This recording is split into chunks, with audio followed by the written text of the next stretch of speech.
What happens when two giant democracies, one with massive brain power, the other with huge military strength, find themselves heading toward a quiet breakup? What exactly went wrong between India and America? And most importantly, who should we blame for this mess? This isn't just about politics. This is about power, ego, money, and rules crashing into each other right now. In the next few minutes, we're not giving you the usual news stories.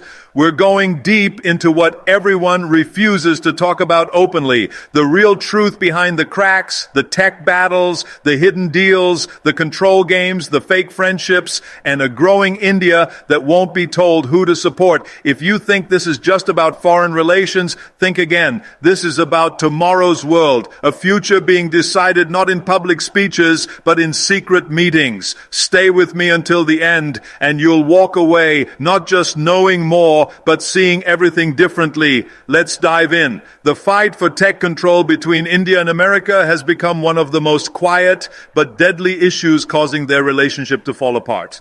At the center of this mess is a growing problem of trust. Both countries know that winning at new technologies like AI, quantum computers, 5G networks, space missions, and computer chip supply chains is everything. But their way of working together on these things is full of doubt and suspicion. America, used to being the boss of global tech rules, often creates strict systems that help its own companies and national goals first. India, on the flip side, is no longer happy to just be a customer buying tech from others. It wants to become a maker, builder, and creator of its own tech. This dream naturally creates fights with the people already in power. The lack of trust gets worse when we talk about data safety, digital spying, and who controls the computer programs that run our lives. India sees Western tech giants as bullies who want to control everything and spy on everyone, while America stays worried about India getting closer to other tech powers like Russia and China. Joint projects and defense tech partnerships, while they sound great on paper, often crash and burn because of too many rules, fights over who owns what ideas, and endless paperwork. This lack of openness and unequal control systems turn cooperation into a dangerous political gamble. The failure to build a real partnership focused on future technology has become the main reason trust between these two democracies is breaking down, making technology a wall between them instead of a bridge that connects them. America's use of punishment through sanctions and bullying tactics has seriously damaged the India-US relationship. For many years, America has used a set of tools that includes money punishments, trade blocks, and conditional help to show its power around the world. While this might work with smaller or dependent countries, India has always said no to this one-sided pressure. The expectation that New Delhi would change its important decisions to match Washington's political goals has completely backfired. Examples like India continuing to trade with Russia during the Ukraine war or its independent choice on oil buying were met with hidden threats and legal warnings from U.S. politicians. Instead of encouraging teamwork, these actions created a feeling of diplomatic bullying. India, driven by a policy of doing what's best for itself, does not accept foreign meddling in its decision-making process. Every time America tries to influence India's defense purchases or foreign policy choices through pressure, it creates a nationalist backlash. Also, sanctions or threats of punishing Indian companies for working with countries outside America's approved list only makes the trust gap bigger. Even in areas like sharing defense technology, America often puts limiting conditions that go against the spirit of partnership. This approach treats India like a tool for American policy instead of a real strategic partner. Instead of building long-term trust, these tactics have created anger, pushed India to find other allies, and led India to look for other international groups where respect and equality matter more than obedience and agreement. India's strategic neutrality has become a major problem in its relationship with America. As global divisions get stronger, especially with conflicts like the Russia-Ukraine war and growing tensions with China, America has increasingly expected its partners to take clear sides. However, India has repeatedly chosen to stay neutral, guided by its national interest rather than outside expectations. This position, rooted in its historical non-alignment movement, is not a sign of being unsure, but a deliberate and sovereign strategy to keep flexibility and independence in foreign policy. While America sees this as inconsistency or even quiet opposition, India sees alignment with any one side as limiting in an increasingly multipolar world. India's Kanti. Renewed engagement with Russia for defense supplies and energy needs despite U.S. pressure shows its commitment to strategic independence. At the same time, India strengthens ties with America in trade, technology, and defense without fully accepting Washington's global story. This balancing act confuses American policymakers who expect simple loyalties in a Cold War-style framework. But India refuses to be a piece on someone else's political chessboard. It wants the freedom to work with multiple powers based on changing realities, not rigid alliances. This insistence on neutrality is often seen as defiance by Washington. But for India, it's a matter of self-respect and survival. America's inability to fully accept this neutral stance adds to growing diplomatic distance, making mutual trust and long-term commitment harder to maintain. Trade imbalance and rising protective policies have added serious strain to the India-US relationship. Despite being one of the fastest-growing trade partnerships, both nations have frequently fought over tariffs, market access, and regulatory barriers. America has often criticized India's high import duties, particularly on electronics, farm products, and medical equipment, seeing them as unfair restrictions on American goods. On the other hand, India has expressed frustration over U.S. trade policies that favor domestic subsidies and discriminate against Indian products through tighter visa rules and inconsistent tariff practices. These trade disputes have resulted in back-and-forth retaliation, including America removing India's preferential trade status under the Generalized System of Preferences and India increasing duties on several American exports. Data localization, e-commerce regulation, and digital tax policies have become newer battlegrounds. India's push for storing user data domestically and ensuring control over digital infrastructure is seen by America as a threat to its tech giants, while India views it as essential for national security and digital sovereignty. Furthermore, complex negotiations around defense contracts often stall due to conditions imposed by U.S. defense manufacturers related to intellectual property and technology transfer. All these factors point toward deeper economic friction, where both sides are increasingly inward-looking and protective of their domestic industries.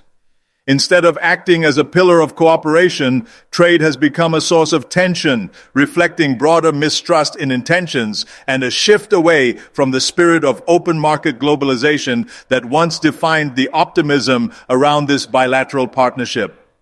The gap between values and interests is a core reason behind the growing disconnect in India-US relations. America often positions its foreign policy on a foundation of liberal democratic values like free speech, human rights, religious freedom, and civil liberties. These ideals are regularly used as benchmarks to evaluate and influence its international partnerships. India, while also being a democracy, takes a more practical approach to governance and global engagement. Its decisions are shaped by national priorities such as economic development, internal security, regional stability, and cultural identity, not by how they align with Western ideological expectations. This fundamental difference creates constant friction in diplomatic conversations. When U.S. institutions or officials publicly criticize India's internal issues like internet bans, treatment of minorities, or press freedom, it is seen in New Delhi as interference rather than concern. India believes that democracy is not a one-size-fits-all model and resents moral lectures that ignore its unique context. Moreover, Washington's selective silence on similar issues in allied authoritarian regimes reveals a double standard that weakens its credibility. This clash becomes even more pronounced when strategic cooperation is on the table.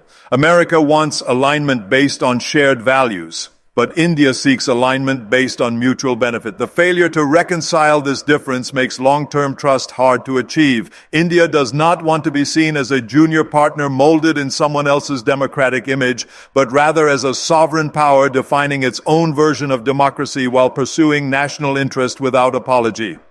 India's increasing involvement in multipolar alliances like BRICS, SCO, and the Global South reflects its strategic shift away from a U.S.-centered world order. As the international system shifts from single power dominance to multipolar complexity, India is actively positioning itself as an independent pole with its own voice, influence, and network. These alliances offer India greater flexibility, economic cooperation, and a platform to shape global governance on more equal terms. Unlike Western frameworks often tied to political conditions or power hierarchies, these alternative groupings emphasize sovereignty, non-interference, and multi-party cooperation. India sees this as an opportunity to diversify its options, reduce dependency on any single power, and align with countries that share similar developmental challenges and aspirations. From trade agreements to energy partnerships and defense dialogues, India's presence in these blocs signals a desire for balanced diplomacy rather than exclusive allegiance. This realignment is not a rejection of America, but a statement that India will not be boxed into alliance frameworks that compromise its autonomy. Washington, however, views India's deepening ties with countries like Russia and China within these forums with skepticism and raises questions about India's reliability as a strategic partner, especially in sensitive areas like Indo-Pacific security. Yet for India, participating in multipolar groups enhances its leverage and negotiating power, allowing it to engage with America from a position of greater strength. The divergence in how both nations view global architecture has become a subtle but powerful force pulling them apart despite shared interests on many fronts. The India-US breakup is not the result of a single mistake or moment of conflict. It is the outcome of layered contradictions between what each country expected and what reality delivered. On one side stands a nation rooted in legacy power structures, seeking alignment through influence and conditional cooperation. On the other stands a rising force determined to chart its own path, driven by autonomy, balance, and strategic sovereignty. From technology rivalries and economic friction to diplomatic pressure and value-based clashes, every tension point reveals a deeper truth.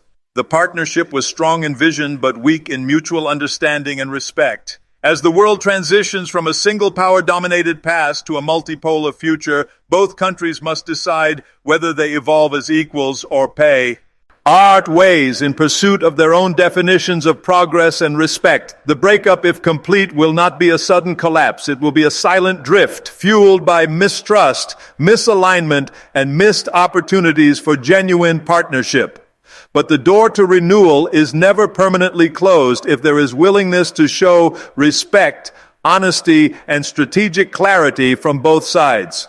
The choice facing both nations is clear. Adapt to a new reality where partnership means equality, or continue down a path where two of the world's largest democracies become competitors instead of allies. The decision they make will not only determine their bilateral future, but will also shape the kind of world we all have to live in for the next several decades. Thank you for staying with me through this eye-opening journey into one of the most important yet underreported stories of our time. Whether you're a student trying to understand global politics, a professional working in international affairs, or simply a curious person who wants to know what's really happening in the world, remember this: the future doesn't belong to those who follow power blindly, but to those who understand it deeply. The world is changing rapidly, and the old rules no longer apply. Countries like India are no longer willing to accept junior partner status, and countries like America are struggling to adapt to a world where they can't always be the boss. Understanding these dynamics is crucial for anyone who wants to navigate the complex world we're heading into. The world is changing rapidly, and the old rules no longer apply. Countries like India are no longer willing to accept junior partner status, and countries like America are struggling to adapt to a world where they can't always be the boss. Understanding these dynamics is crucial for anyone who wants to navigate the complex world we're heading into. Keep questioning what you hear in the news, keep looking for the deeper stories behind the headlines, and keep thinking critically about the forces that shape our world. The future belongs to those who see beyond the surface and understand the real currents of power, ambition, and national pride that drive nations toward cooperation or conflict. Good luck in your pursuits, and may you always think critically, question boldly, and act with wisdom.